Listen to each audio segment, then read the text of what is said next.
Баршаңызға қайырлы күн достар. Бүгін сіздермен бірге чечевицадан сорпа дайындаймыз.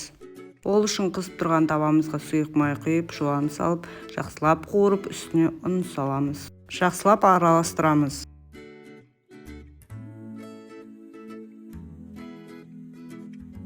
Жуамыз жақсылап қуырып болған соң, оған картоп пен сәбізімізді қосамыз. Жақсылап араластырамыз. Томат пастасын аздап сумен араластырып, оған қосамыз.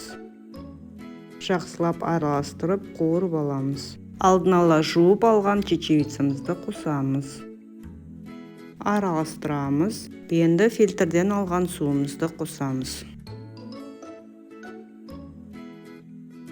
Бетін жауып, баяу отта қайнатамыз.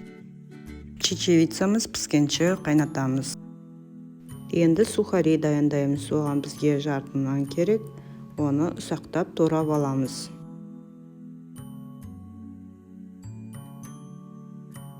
Ұсақтап туралған нанымызды мешокқа саламыз. Үстіне шым-шым тұз қосамыз.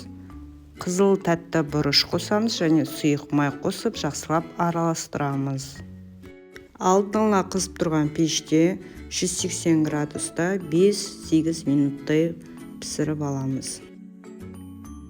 Дайын болған чечевицамызды блендердің көмегімен жақсылап тұрып езіп аламыз.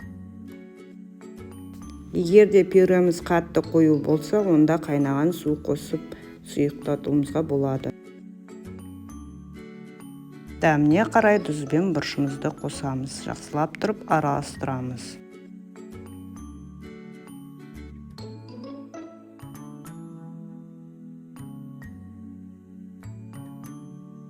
Баршаңызға ас болсын. Сіздермен бірге болған Жансая. Маған тіркелуді ұмытпаймыз.